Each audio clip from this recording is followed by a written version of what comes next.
What's going on, guys? It's Pauly G with Pauly G Fitness, and I'm going to take you through some FMR, myofascial release. The first muscle group that we want to target is your rectus femoris. That's your quad muscle. So the top of the thigh, it's going to connect at the knee, connect at the hip. And what I want you to do is grab a hard surface. So I'm using one of those rubber balls that have all the exercises on them. You could use a PVC pipe or a lacrosse ball. I would start with a bigger surface first. Even a foam roller is okay, but we definitely want something hard enough to where you can penetrate the muscle, get it to relax, and that's what's going to allow the contraction and the expansion of the muscle to glide properly and then release other tight joints. So knee pressure, hip pressure, low back pressure, and let me go ahead and take you through that.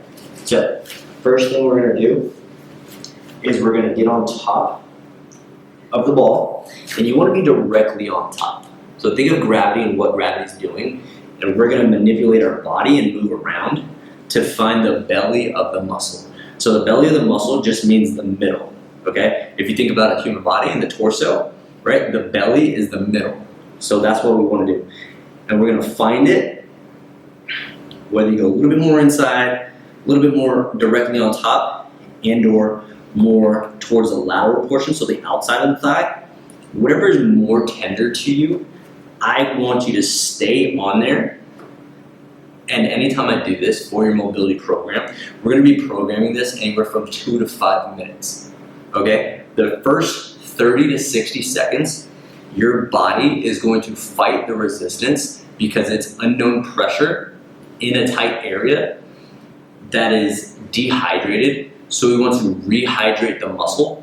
So when we actually drink water, we can supply water to that muscle tissue. Typically right now when somebody's drinking water, they're constantly going to the bathroom, their body's not accepting it because of how tight it is. So again, hip flexor, right? Knee in between that space. So here, in between that space, knee, hip flexor, we want to make sure we find the belly of the muscle, and that's where we want to apply that pressure. When we're doing this, make sure the setup is like so, to where the elbows are right under the shoulders, so we're not putting too much stress on our upper back and our neck.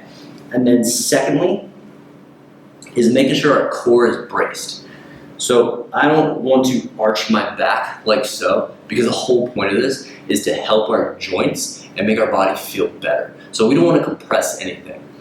And the natural way to do that is to get your spine in a neutral position by thinking of lengthening from the top of your head to the base of your tailbone and pulling your spine straight. So nice and long, still applying that pressure and making sure you're breathing. Again, that first 30 to 60 seconds, your body's going to fight and it's going to flex as if somebody was going to hit you. You know there's pain coming, so you tense up. That's what's happening right now.